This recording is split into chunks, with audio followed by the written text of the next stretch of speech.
Good afternoon, everybody. Welcome to your R06 Kickstart webinar through BTS. I am Natalie Dawes and I'm the Academy Support Advisor here at BTS. What does that mean? Well, my role is predominantly to support candidates through their exams, try and offer help, guidance and support where we can, and hopefully do that through the BTS route using our STEP process, which I'll talk a little bit about later on. So this webinar, we've done a few of these kickstarts now. They're proving to be really popular, with the idea being that we kickstart your studies en route to your R06 exam, which for a lot of us is the final piece of the puzzle. So there can be some added pressures there.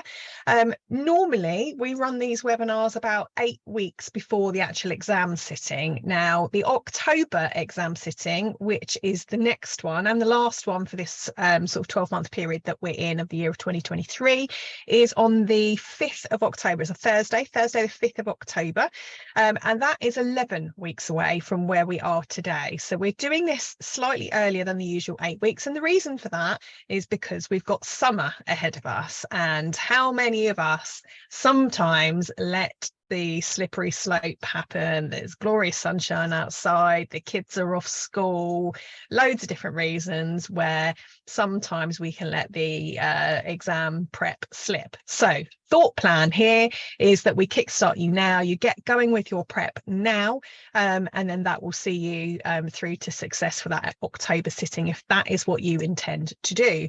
Now, some of you might be on here because you're not quite ready to look at your R06 yet, and you might not be sitting it until next year. Hello to you, and you're very welcome as well. And actually, I hope that you get a really good insight into what this exam is all about, and hopefully pick up some hints and tips for the future.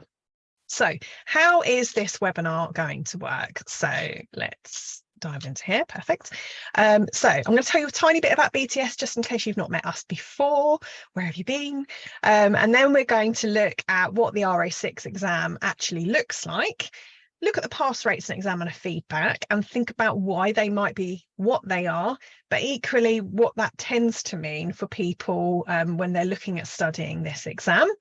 We'll then look at why the R06 exam is a challenge, because it's a tough exam, very technical exam, but we need to look at why that is so we can understand it and then put some strategies in place to help. And then as a final thought, we're going to hopefully help you to build a study plan starting now over this next 11 weeks. What's that going to look like for you? And that will be different for all of us, dependent on your learning styles, your circumstances, and the way that you like to study. So that's how we're going to kick things off. I just want to point out at this moment, if you have any questions at all throughout this sort of 45, 50 minutes, maybe an hour, we'll see how we go. I tend to overrun normally. I'll try not to do that today. Please let me know. I'm happy to answer any questions. If I could encourage you to use the Q&A box, which I've got here ready, I will endeavour to answer your questions along the way. Now, if there's anything in there that goes really techie and is probably more of a Louisa or a Jeff kind of, we need their wizardry, then I will happily take those questions away and come back to you after the webinar. Hasn't happened, but I just thought I'd throw that out there. But please do use this opportunity to ask questions. So let's get going. So who are BTS? Wow. Bespoke Training Solutions have been running now for 20 years this year. Flying the flag is Jeff Scholes and Louisa Todd as our directors, and they between them have about 70 years experience within financial services, and a lot of that within learning and development. They've built a really successful business, and I feel very, very proud indeed to have come into that last December. Really strong background in L&D, as we've said. Level 4 and level 6 specialists. So predominantly they were supporting R01 through to R06. And then the back end of last year, we've started adding in some of the AF exams so we can start supporting your journey beyond the level 4 diploma qualification. But just recently, we've started throwing in level 3s as well. So we've now got CF6 available. So if you do diploma and then you want to get your mortgage bit done as well, then we can support you with that one as well. So do take a look. What makes us different? So this really stands out for me, and this is something that I really love about us. So how can we possibly support you in the exams without really understanding what they're you know, the standard is, and how they're changing and developing, because they do. So we sit the exams ourselves, and any of us who sort of give training on a regular basis, or indeed do these webinars, we go through the exam process all of the time. So I'm still studying. I know Jeff and Louisa take these exams on a yearly basis as well. So you can guarantee that we are as up to date as we possibly can be, and as close to these exams as is possible. We also take on, obviously, all of our candidate feedback as well, and we've supported a lot of candidates, as you can see from this slide, so over 10,000, which is absolutely huge, and that number is just going to keep on growing because there's such demand for these qualifications. Now, this is the really exciting bit. So I had to adapt my slides today. And why was that? Well, that was because yesterday we won another award. So fantastic news that we have now won the Professional Paraplanner Award for the best training resource for paraplanners 3 years in a row. That is a massive achievement. We are all so incredibly humble today. And of course, I had to just get that into the slides. So I had to make a quick change this morning, but it's a really wonderful accomplishment, but actually only possible because we're voted for. So thank you to all of you if you were part of that sort of voting. But hopefully that speaks volumes about our resources. So this is the rest of the team. We've got Alex heading all of us up, which keeps us all in check, including Jeff and Louisa.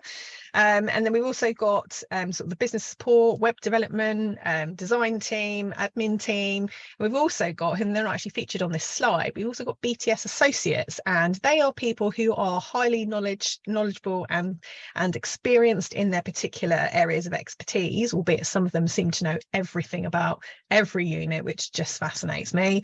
And our BTS associates you may meet if you come on any of our workshops. So sometimes Jeff or Louisa will run our workshops, but then we also have the BTS associates as well. So you might meet people like Dawn or Rhoda or Marisha, and they are all fantastic. So you're guaranteed to leave our workshops absolutely exhausted, but for very good reason.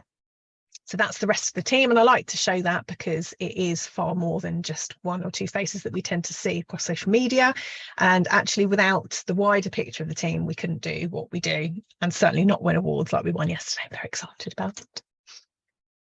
So what is it that we do? How do we support learning? I'm not going to spend too much time on this because I want to get into the R06, but predominantly we use our study guides. That's the start point, and this all makes up part of what we call our step process. So the study, and then the train part comes in through our online workshops that we deliver via Zoom, and then e-learning. So the E, that is online modules which concentrate on the highest weighted learning outcomes. So you can do that on a self-study basis. And then last of all, practice, which is a little bit different for R06 with it being a written paper. So for example, where we've got our study buddy app for R01 through to R05 and soon CF6. For R06, that's different because it's not multiple choice. So, but past papers, and we're going to talk loads about that in a short while. So that is our step process. That is the ideal if you are studying a Unit 3 BTS, but of course, you've got to do what's right for you. So you don't have to have all of these bits and bobs in there. You've got to choose what's right with you, but always start with the study guide. Right, R06, because this is why we're all here. So what is the R06 exam like?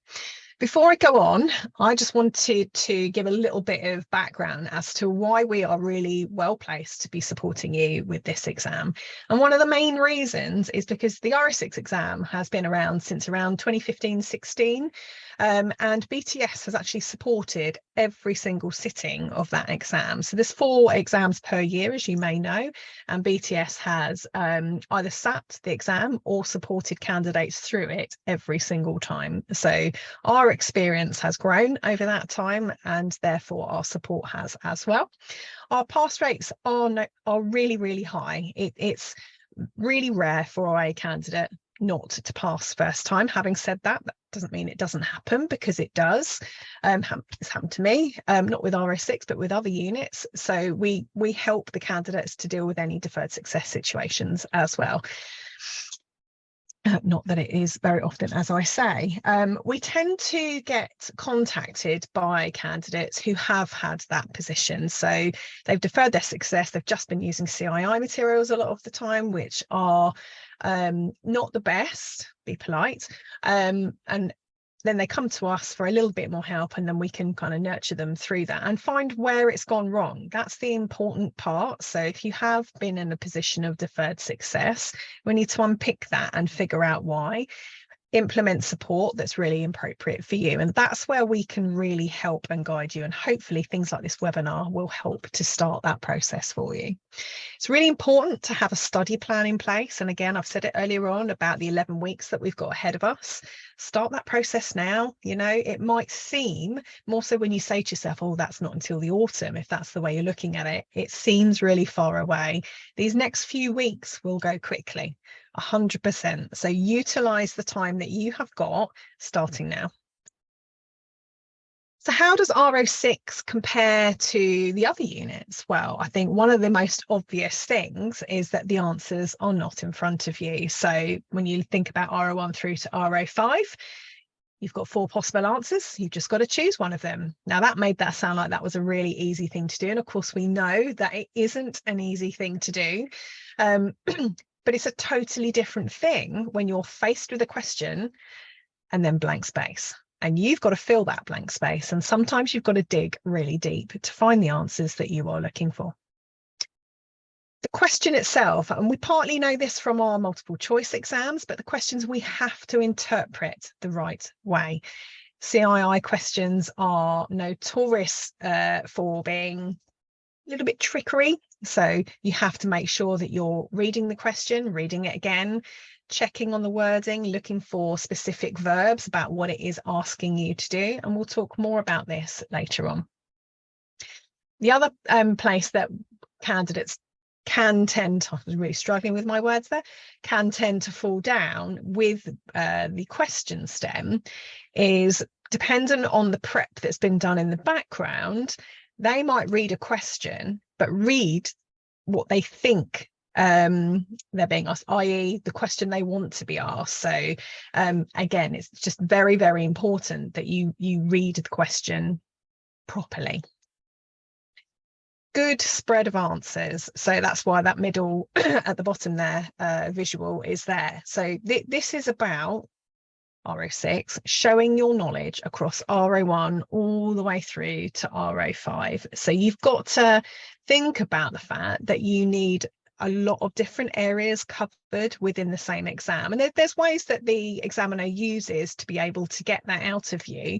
But even with just one fact-finding question, if you've got a very generic fact-finding question, you need to make sure that you've got a really good spread of answers across a range of areas to show the examiner that it's not just one area that you are particularly knowledge heavy in.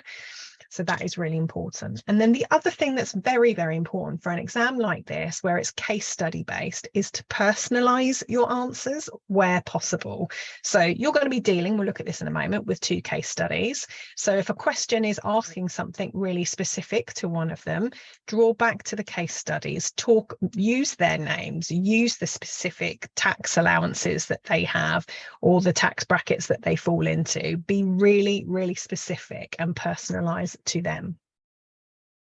So what do we know about the R06 exam? Well, we know it's the final piece of the puzzle, so that's going to add some pressure in terms of getting this one under the belt and for your qualification.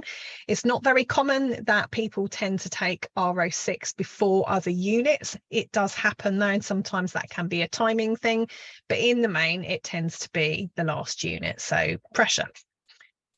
We also know that it's needed for not just the qualification, but in terms of that bigger picture, getting your SPS. So again, lots and lots of pressure. So you could say that this is a reasonably important exam. I want us to consider a few points. So we're going to talk about over the next few slides what people say about this exam. So word on the street, stuff that you're hearing and why we hear that. I want to talk about specific candidate feedback that we get a lot, their experiences, and share some of that and what we do about that. And then I also then want to go on to why it's a tricky exam and what tells us that it's a tricky exam if the first two things haven't already told us that. So what are people saying? Word on the street. So R06 is an easy unit. And in some ways, it's no surprise that we hear things like that because of things like pass rates, which is one of the other things that's mentioned on this slide. And we'll look at those pass rates in a bit more detail in a moment. The question I also ask is when candidates say to me, oh, that's okay, R06 is an easy unit, so-and-so said that. Who is it that's actually saying that? Where has that come from? And when you start to unpick that, it's usually that someone in the office has said it, or even someone down the pub, it happens, has said that it's easy. And that tends to be either because they passed it first time, so that, you know, they're feeling really good, and rightly so. Well done to them for passing, and because these exams are difficult. But equally, sometimes it's said by people that haven't sat the exam at all. So you then try to understand where that sort of mentality has come from. It's often said that there's no need to buy and work through the study guide either. The question there is, if there's no need to work through the study guide, why do the CII say as a guide that you should spend at least 100 hours on this particular unit? What are you going to be doing with that time? Because you can't spend all that time just doing past papers. There's a lot of technique to this exam. It isn't just about the knowledge. So even if you're somebody that has done R01 through to R05 and you've retained all of that knowledge so well, and hats off to you if that's the case, because that's certainly not me across 5 different textbooks, that's not necessarily enough. So you need to learn about the technique side of things with this exam. And our study guide will absolutely give you that. So your start point for this unit should absolutely be a study guide. Buying an analysis and learning the questions and answers, that's all you need to do, say some people. Now, again, I can understand where that approach comes from, because analysis tend to contain lots and lots of questions. So, for example, if you're looking at the BTS one, in our last exam, which was July, I think there was near on 100, 102 questions, something like that. So lots and lots of questions, STEM style, lots of subject area covered. And with that, of course, you get all the model answers, which you should have a go at first before you move on. But you'll get all of that information. So surely it's just a case of memorize it all and then apply it in your own exam. Well, here's the thing. When you get to your exam, the question stem that you have could literally vary by one word, and that could throw your answers. So you can't just memorize everything and then regurgitate it into your actual exam sitting. And that's a really, really important thing, but equally understandable as to why people say it.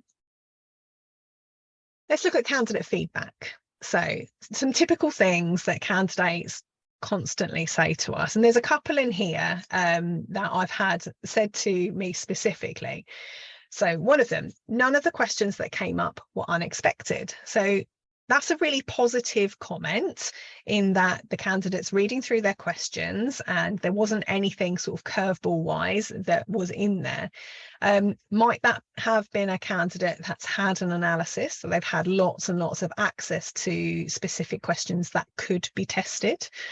But equally, could that throw your exam technique? Could that throw your mindset?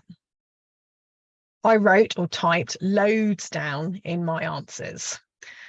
That's great that you've got loads to say, but what about the examiner? How do they go through and mark your paper when you've written down lots and lots and lots and lots? They've got to try and pick out the bits that they are looking for. So this exam isn't necessarily about quantity, it is about quality. And we'll talk about that later on, about how you can lay your answers out, but it is definitely not about War and Peace. I expected to pass and score really high marks too. And this is where a candidate has perhaps gone into an exam feeling very confident, maybe had those situations where the questions that came up weren't necessarily unexpected, but perhaps it's about technique. So have they read the question correctly? Have they answered exactly what it is that the examiner is asking them? My deferred success was a real surprise to me, something that we hear a lot, if I'm honest, when we've got a deferred success situation. And this one, could the CII have marked someone else's paper? And again, this is sort of evidence of a candidate that was surprised by their deferred success and thinking perhaps there's been a bit of an error at the examiner's end, but I can absolutely tell you that this doesn't happen. So let's think about the pass rates now and what that actually tells us, bearing in mind everything that we've just spoken about. So 67%, 78%, 74%, and then a slight dip in last year's papers overall. So what does that tell you? And I think the comparison to make here is with the R01 through to R05. So for example, you've got units like R03 being a classic where it's somewhere in the 50 odd percent. And there's reason for that. But when you've got such a big gap between something like that and then this one where it's somewhere around the 70% mark, that's telling you in some ways that perhaps this exam is much easier. If it is so easy, why is it, and we've asked this before, why is it that actually the CII recommend at least 100 hours of study on this unit if it's that easy? The other point of view here is, and that I experienced this myself, with it being the last exam, do more candidates seek support for this one than they do others? I know that I certainly did because it was the final piece. I wanted to make sure I got through first time, and I did. But I do wonder if more candidates seek support for this one than they do other units, and perhaps that is part of the reason as to why the pass rates are slightly higher with this exam. Whatever you do though, please don't just look at stats like that and go, it's fine, no problem, I can just do all my prep in the last few weeks, I'll pass this no problem, because that really isn't the case. You've got to bear in mind that even though that's still quite a high pass rate, there's still a lot of people, around about a third of them, that are not passing first time. So what is the examiner wanting here? What is it that they are trying to achieve? So we know that this is a written exam, and we know that they are going to be testing your knowledge, expertise, etc. over really R01 through to R05. But what they also want to test is not just the knowledge side of things, but they want to test the full financial advice process. Now, in an ideal world, it would be great, wouldn't it, if examiners could come out and observe you all in action, but that's just not practical. So hello, R06. So they want to test your knowledge all the way through, from the fact finding all the way through to formulating that advice, out the other end and looking at reviews and servicing. So you've got that full picture and you showcasing your understanding of what that should look like. So how do they do that? Well, you get your 2 case studies, as you may be aware, and generally what we tend to see is an older couple and a younger couple, and sometimes there can be children involved, sometimes there can be more sort of specialist circumstances involved, but generally these are the sorts of scenarios that we get. And these visuals that you're seeing here are Declan and Carmen, which were our older couple from our July exam, and also case study 2, which was Sam and Kerry and their 3 lovely children with their 8-week-old baby. Which was a little bit of a, we're going to be tested on things like that moment. But generally you'll see your older couple so that you can test things like at retirement needs, think about any IHT planning, tax efficiency, wills, lasting powers of attorney, things like that. And then with the younger couple, you're then able to test things like planning for retirement versus the at retirement stuff, wills, guardianships, mortgage related needs, that kind of stuff. So with the 2 different families that you're working with or case studies that you've got, the examiner is able to get a picture for a lot more and be able to test you on that. So where do candidates go wrong with R06? Let's have a little look at that. Some common themes that we tend to see. So for example, the little alarm clock there is about your revision and leaving it till last minute. And I'm hoping that I've already started to say enough to get you to realise that you need to start your work now. And actually, the sooner you start it, the more time you've got ahead of you and the more you can put into this. And starting early allows you to be able to do little and often approach versus being in that position where you're having to cram in lots of hours into a lot less time. Poor technical knowledge. So you could have great technique with this exam. You could absolutely nail that. But if your technical knowledge across the board isn't there, that's the thing that's going to throw you. And vice versa with your question and answering techniques. If your knowledge is absolutely sound, but you can't get the technique side right, which we're going to help you with today, then that is not a great combination.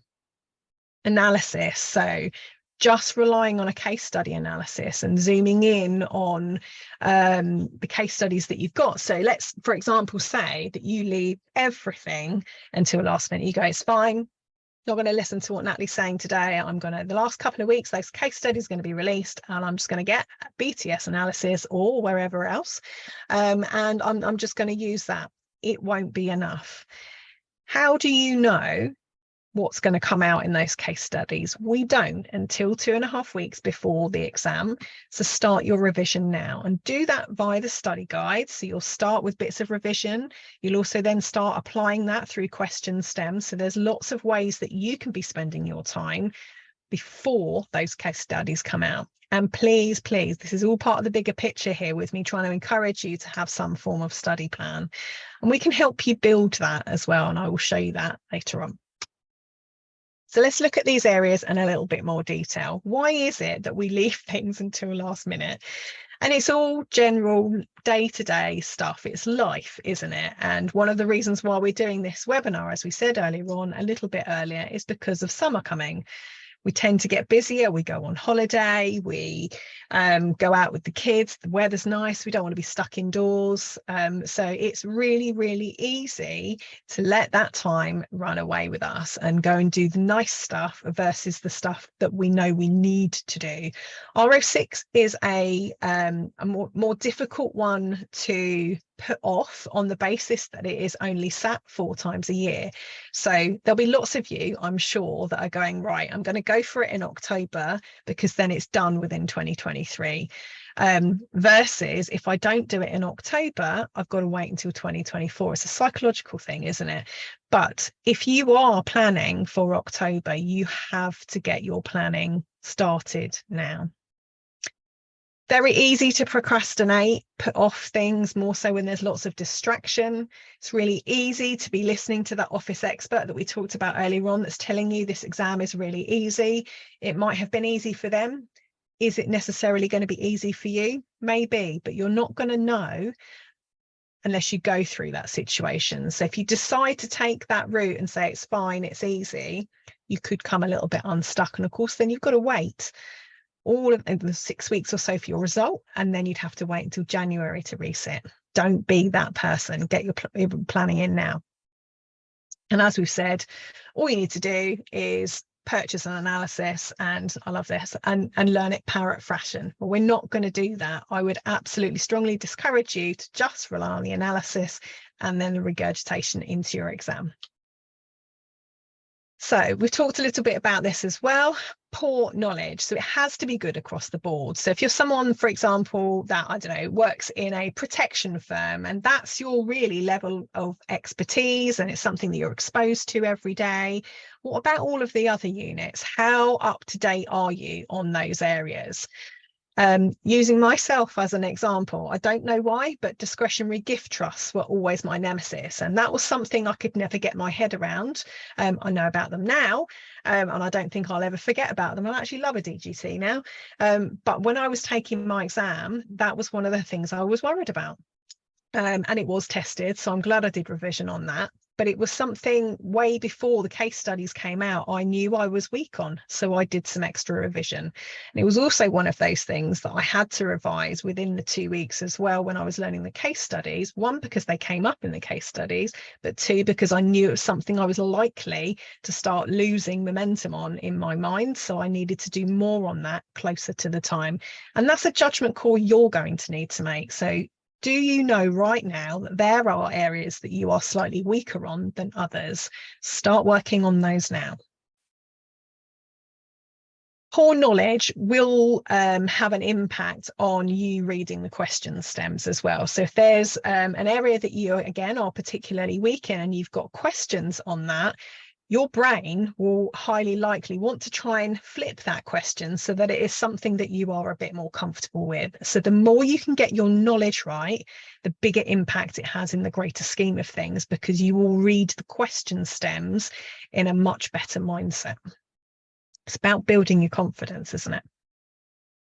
Okay, so I want to look at an example now, because I think this kind of showcases why the knowledge needs to be really good. September 2022 exam, so a little while ago, but still very relevant. Explain to Tom and Sarah the main issues that they should consider when deciding if they should use Flexi Access drawdown in retirement rather than an annuity. So we need to start unpicking that question a little bit, and we need to think about what it's actually asking. We need a good spread of answers when we start writing. But before we start writing, this is a tip right now. If you don't write anything else down, please write this down. Please plan your answers before you start typing. You've got scrap paper in your exam, whether you are sitting this exam remotely or whether you are sitting this exam in a test centre, you are allowed 2 sheets of scrap paper. Please, please plan your answers. Okay, so with this particular question, the examiner wanted to know about your FAD knowledge and your annuity knowledge. So it's not good enough to be able to just be strong in FAD or annuity or vice versa. You need a good knowledge base across both. Examiner feedback for this was that candidates' knowledge was poor. So using this as an example, is this an area you would feel confident answering? Is this a question you could have been able to answer? Answers included what was good about FAD and why an annuity would be less suitable. So that's what the examiner was asking. Just a reminder at this point, I haven't had any questions in yet, which is absolutely fine. But if you do have any questions, please don't be shy. And sometimes it takes one of us to ask a question and then everybody else starts doing so as well. So please do ask questions along the way if you would like to. It's a really common theme to see 2 parts to a question in an exam, so do watch out for that. So make sure that if you have got both parts, 2 parts there, that you are answering both of them. Another little saying, you can write this one down as well, RTFQ, read the flipping question. We like to say that here at BTS. You can change that up a little bit if you want to, but it's just a reminder to make sure that you read the question and read it again. Read the flipping question. So continuing the theme about poor Q&A techniques. So this can be really heightened by psychological stuff. So where you've got that blank screen, it can throw you. So you're so used with those multiple choice exams of seeing stuff in front of you. And when all of a sudden you haven't got that, that's a completely different thing. One of the tips that I can give you here is that a lot of the time candidates tend to do their revision handwritten.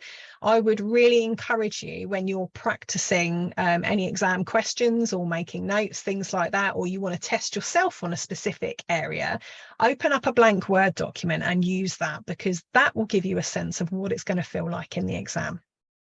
You must be able to interpret the questions correctly. It says they're harder than it sounds, but when you're under that exam pressure, it does something to your mind and you start reading things that aren't there, or you'll change a word or flip it round or something like that. So you must make sure that you do lots of practice at reading questions as well as trying to answer them. Ensure you're answering the question the examiner is asking, not the one you've made up in your head. And again, we've talked about that, and that is something that's really common. Good spread of answers for the marks available, and personalised. So we spoke about that very briefly at the beginning there, about personalising back to the case studies, because that shows the examiner that you have read the case studies, you understand them, and you're taking the information that is there into consideration. Okay, another example. Outline to Mike the pension benefits that he could receive from Kate's pension arrangements and explain how each of them will be treated for tax purposes. No calculations are required. And generally, that's what we tend to see in the R06 exam. No calculations are required. You might get process questions around calculations explaining the method of something, but generally you won't have any calculations in them. Again, this question has 2 points, and you've got to answer both of them to maximise your marks.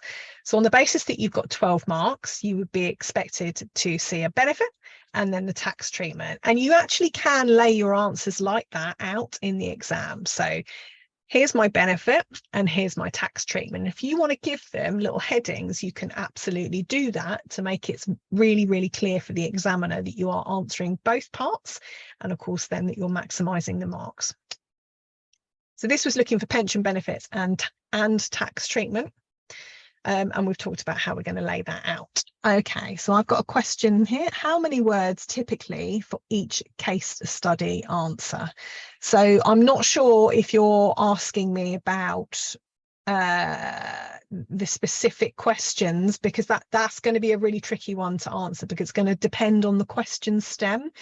But generally, you wouldn't be, if you're talking about the quality over quantity side of things, I wouldn't be expecting to see anything more than about 1 or 2 lines. If you look at the CII examiner guides, which you can get on their website, I think there's 2 or 3 there for the last few sittings. And if you want more, we can get them over to you. You will see the model answers are very, very short.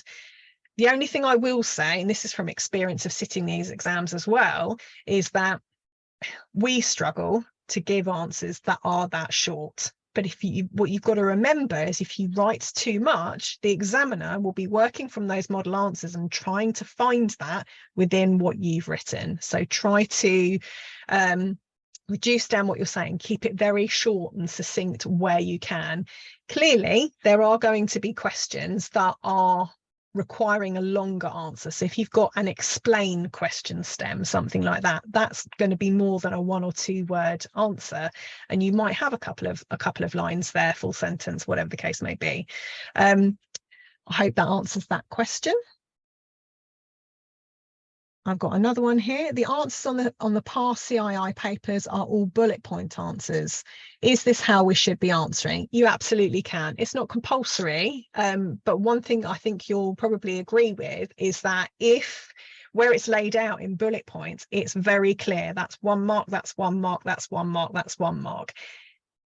Think about that from the examiner's point of view. The clearer you lay out your answers, the easier you're making it for them to mark your answers. So again, if you have 6 points to make and you bunch them all together, they've got to try and break that down. So yes, you can use bullet points, albeit in the exam, it's a very basic word processor. So what you'll have to use is a little dash. Hope that makes sense.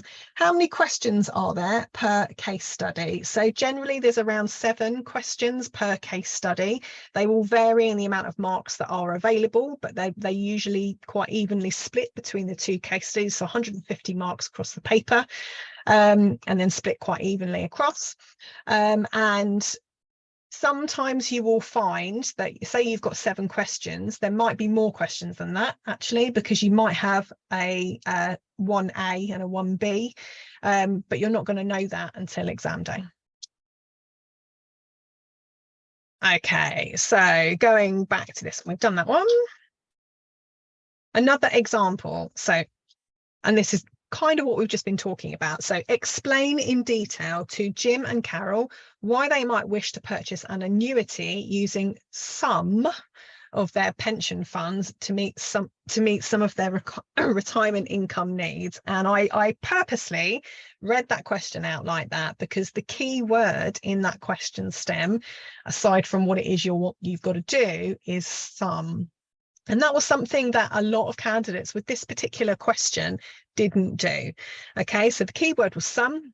This meant that they would be able to use some of the money to purchase an annuity, and some would remain in the registered pension scheme. And the examiner comment was general performance was good, although many candidates failed to recognise that by taking this option, Jim and Carol would retain some pension funds for inheritance tax efficiency and potential future tax efficient investment growth. Okay, so it's the knock-on effect. As soon as you don't notice that word sum, think about the difference between your answers, and actually you would never have obtained maximum marks by missing that word in the question. So it's just a real example of why it's so important to read the question and read it again and make sure you are noticing words like that.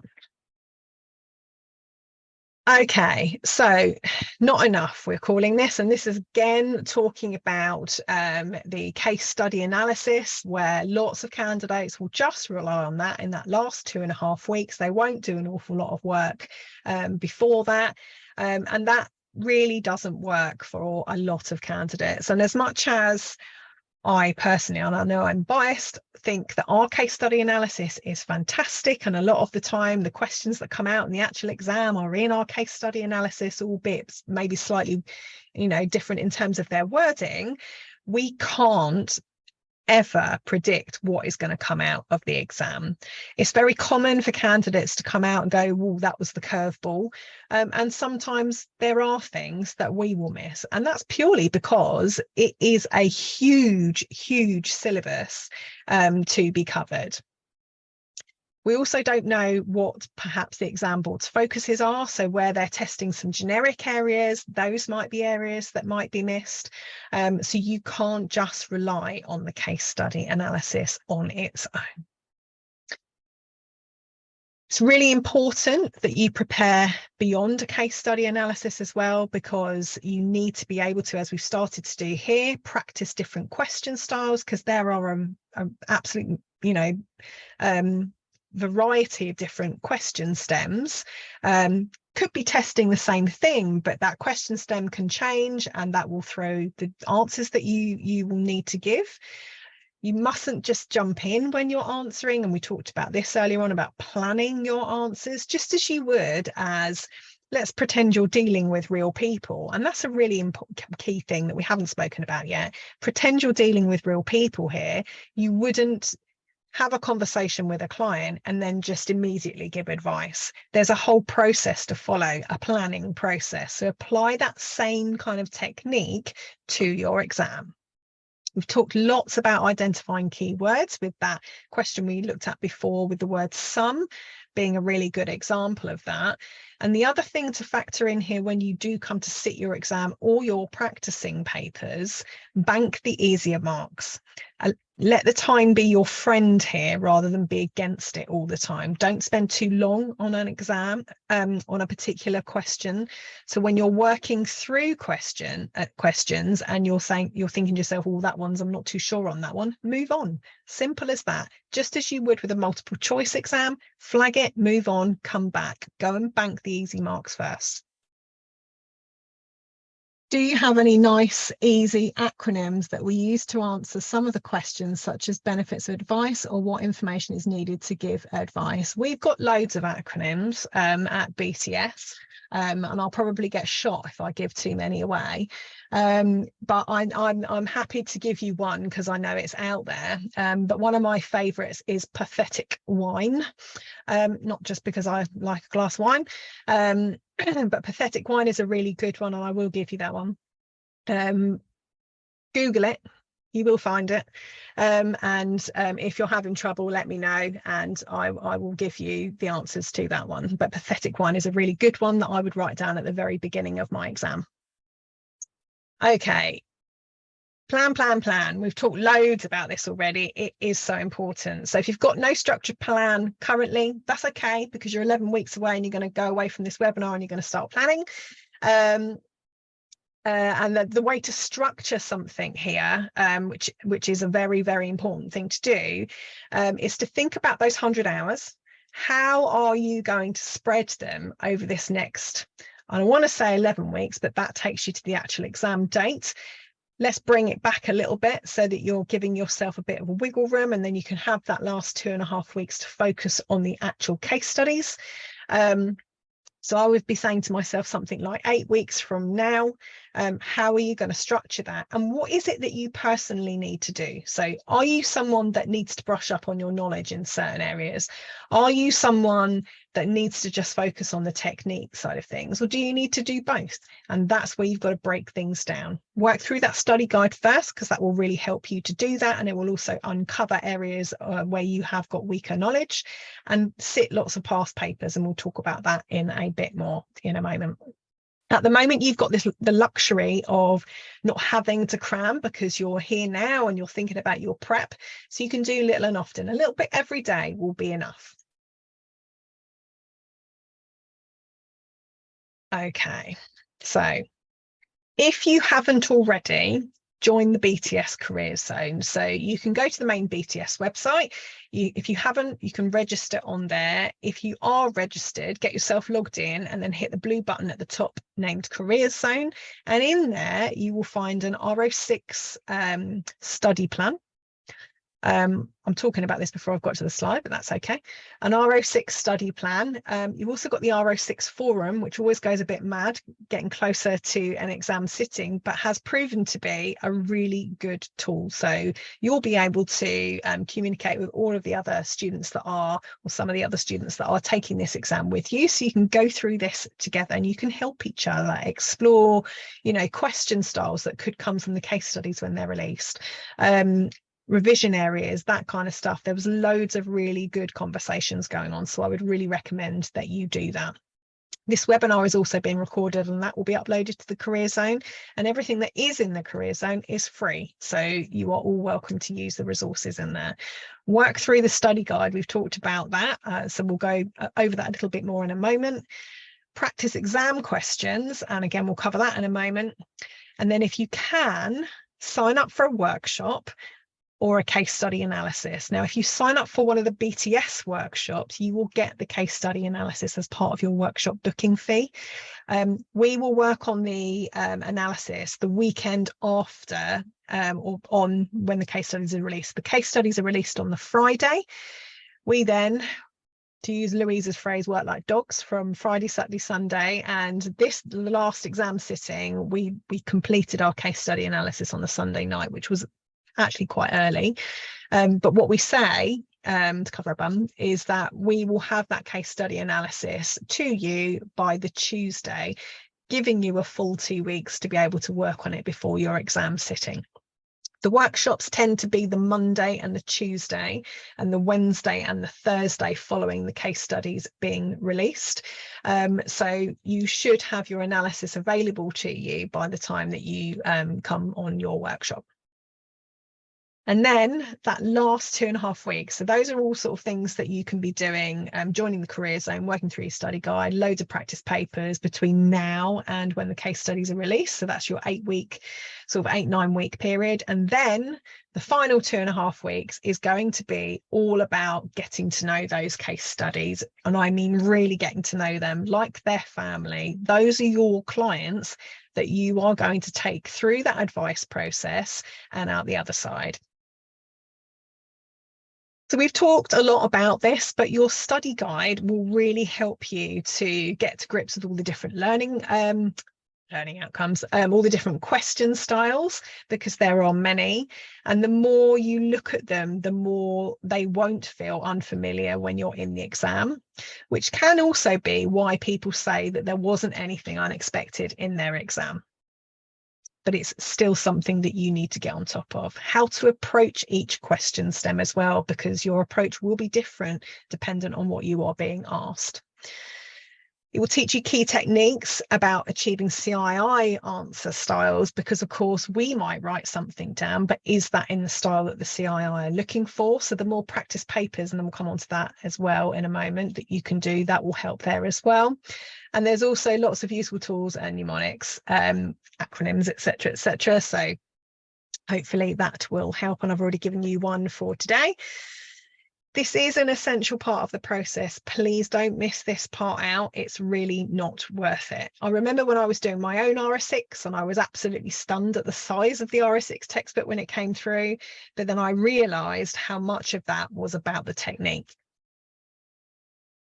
Past papers. So if you haven't already, please go and read examiner reports. They are really useful from the point of view of, one, getting to know the question stems, two, having a bit of a handle on the sorts of answers that the CII are looking for, and how to lay them out. So that bullet point kind of structure, or the dash that I've already mentioned. Please sit them in exam conditions and strictly mark yourself. So if you're looking at one of your answers against the model answers and you're going, oh, I probably would have got that mark, don't give it to yourself. Be really, really strict, so that it teaches you to start taking on what it is the CII are looking for. Doing the past papers will uncover knowledge gaps, for one, and secondly, it will help you hone that technique. So this is a really, really important part. 82 marks is what you need for a pass. So we don't need to be scoring 140, 145, albeit that would be nice, and let's all aim for that, but 82 as a pass, but be very strict with your self-marking. Okay, so this slide here is more for about during practice and the actual exam. So lots of techniques that you need to remember. You're not going to know the answer to every single question. Tell yourself that now, so that when it comes to exam day, you're not sat there fretting. What you're going to do is go, I'm not sure on this one, flag it, move on, go bank those easier marks like we've talked about already. If there's time at the end, you can come back and you can go back to that question, and other questions might have helped to make that one make more sense, for one. But secondly, you can then have a go, which leads me to one of our really important points. If in doubt, put it down. If you are thinking an answer at any point, put it down. This is a positively marked exam, so you will never be sort of discounted marks should you put something down that isn't correct. Maximize the marks that you're expecting by the processes that we've talked about, and there's always going to be those sneaky curveball questions, which is kind of what I'm alluding to there. Look at the marks that are available. One, use that as a guide for how long you should be spending on that question. So if it's a 12-mark question, don't spend longer than 12 minutes on it. Equally, what tends to happen is you'll start working on a question and there's loads coming, bang, bang, bang, loads of answers. And then the more answers that you write, the more time it takes to then think of another one. When that marks per minute ratio starts to dwindle, move on. Don't spend longer than the marks in terms of time on the question. Think about a couple of specific question points now. So for example, if you've got, like it's saying here, 12 marks for a list and state question, that's clearly 12 separate points. For an explain question, slightly different. So you would have perhaps 6 points and then 6 explanations for each. And again, like we'd said earlier on, if you want to lay your answers out like that, so you might, want to say, this is my point and this is my explanation. You can put those headings in. That's absolutely fine to do that. And it's the same with things like benefits and drawbacks. Here's my benefits. Here's my drawbacks. Recommend and justify. This is my recommendation. This is my justification. So it's really clear to the examiner. And always, where you can, just because it says 12 marks doesn't mean to say that you put 12 marks down. If you're thinking more, get it down. Okay, we've talked briefly about workshops and analysis. I've talked quite a lot about an analysis and how not to just rely on it, but equally it is a very good tool. So do consider, if you can, purchasing an analysis at the very least, on top of the study guide, of course. They will help you to get to know the case studies even better. You will spend a lot of time with these people because think of them as real people. It will help you to hone your revision technique and have an idea of all the questions that will come up so that it all just feels so much more familiar. The workshops are great from the point of view of having a facilitator there, someone that's very highly experienced and knowledgeable. You always learn from each other on a workshop as well. So that's a really important side of it. Someone might ask a question, just like we have had today with this webinar, a person will ask a question that you may not have thought of. So that's a really great way to get a different perspective. You can ask as many questions as you like, and you can share your experiences and answers. And that's a really powerful way of learning. Okay, so the next couple of slides are about questions that have come up previously. So this is from the April exam. So I'm just going to run through these really quickly because I'm very aware of time. So recommend and justify the actions that Ken and Mary can take to improve the tax efficiency of their current financial arrangements. And that was the CII actual question from the April 23 exam. Now, strangely enough, in the BTS analysis, we had exactly that question word for word. And this is where people say, just get an analysis, you'll be fine, because you can just regurgitate the answers. However, ours was worth 20 marks, the CII was worth 14 marks. And I wonder what kind of mismatch there was with the answers. So that can skew things slightly. Okay, moving on to another example. Again with the April 23, and this was the older couple as well with Ken and Mary. State the additional information you would need to advise Ken and Mary on their financial arrangements. That was the CII question worth 14 marks. Now, exactly the same type of area was tested, but in a very slightly different way with us. And this again is showing you the contrast of what I was just talking about. So this is where you can't just rely on the analysis, because even though you're being tested on the same area, it's being done in a very different way. And we've got further examples of this as well in terms of the younger couple. So I'm not going to go through all of these because I want to go through a couple of other points. We've talked about the career zone and the forums and the study plans. So please do go and have a look at those. So I just want to talk about the last couple of weeks until the exams. Once you've had the case studies released, what's that going to look like? Well, you are going to maximise the time that you have got in terms of that last couple of weeks. So work really hard. I'm not saying morning, noon and night here, but you need to be living and breathing your case studies and getting to know them so well that you don't need to be referring back to your case studies very much, because you want to maximize the amount of time that you have in the exam rather than have to remind yourself of this bit of information or that bit of information. Practice lots of papers, work through the analysis if you have purchased them.